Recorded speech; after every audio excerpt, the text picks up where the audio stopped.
هەڵەبجەیەکان چاویان لەوەیە بەغدا وەک 19مین پارێزگای عێراق دان بە پارێزگاکەیاندا بنێت و خۆیان دەڵێن پارێزگاکەیان خزمەتگوزاریەکانی وەک پێویست نین و نیگەرانن لە نوێنەرانی کوردیش لە بەغدا کە وەک پێویست بەدەم گرفتەکانیانەوە نەهاتوون. ئەمە گەڕەکی ئەندازیارانە لە نووسنگەکانە گرانترین زەویەکانی هەڵەبجە گەڕەکی ئەندازیارانن پێنجەکانی پێڵێن بڵێن نزیکەی زیاتر لە 8 ساڵە ماڵم لەم گەڕەکایە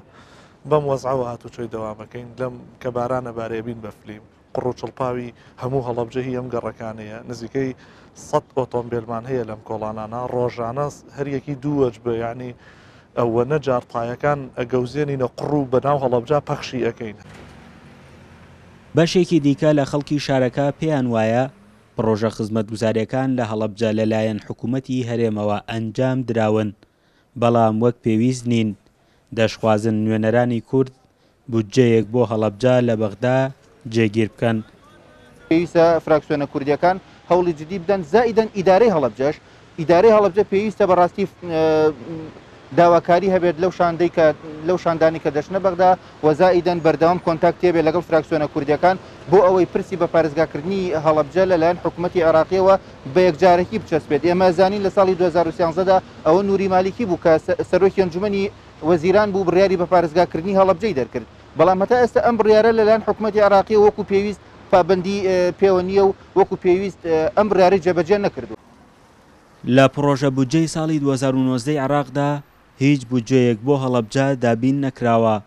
بەڵام ئەندامێکی پەرلەمانی عێراق بە دەنگی ئەمریکای ڕاگەیاند هەوڵێک هەیە بۆ ئەوەی بودجەیەک بۆ هەڵەبجە دابین بکرێت. پێمان وایە ئەم ساڵ کاتێکە بەداخەوە ئەم ساڵیش لە حکوومەتەوە نەهاتووە پارێتیان نییە بەڵام لە ناو پەرلەمانە بیکەینە ناوی ئەو بڕەپارەیە بەڵام ئەم جارە عادل عەبدولمەجید تەعنی لێنەدا ومێدمان زۆر بەوە هەیە چونکە بەڕاستی هەم سەرۆکوەزیرانی ئێستا وەکو پێشووتر نییە هەروەها هەم علاقاتی حکوومەتی هەرێمی کوردستان لەگەڵ حکوومەتی ئیتحادیە وەکو پێشتر نییە علاقاتێکی باشە ئێستا و مەسلەی شەڕی داعش کۆتایی هاتووە ئەزمەی اقتصادی وەکو جاران نییە ئێستا نەوت سعری بەرز بۆتەوەکەوە هەمووەمانە هۆکارم بۆ ئەوەی کە ئومێدمان هەبێ ئەم ساڵ هەر چەندێک بێ یعنی ئەگەر بڕەکەیشی بار شێوێ بێ بەڵام بۆ هەڵەبجە ڕەنگە ئیشی خۆی پێ بکات پرۆژەیەکی پێ جێبەجێ بکرێ کە بۆ خەڵکەکەی ئیسفادێ هەیە. هەڵەبجە لە ساڵی 1999ەوە پەرلەمانی کوردستان بڕیاری بە پارێزگاکردنی بۆ دەرکردووە. ساڵی 2013 ئەنجومەنی نوێنەرانی عێراق پەسەندی بڕیاری بە پارێزگاکردنەکەی کردووە بەڵام وەک هاوڵاتیانی شارەکە ئاماژەی پێدەکەن بە پارێزگابوونی شارەکەیان تەنها لە نووسراوەکاندا ڕەنگی داوەتەوە و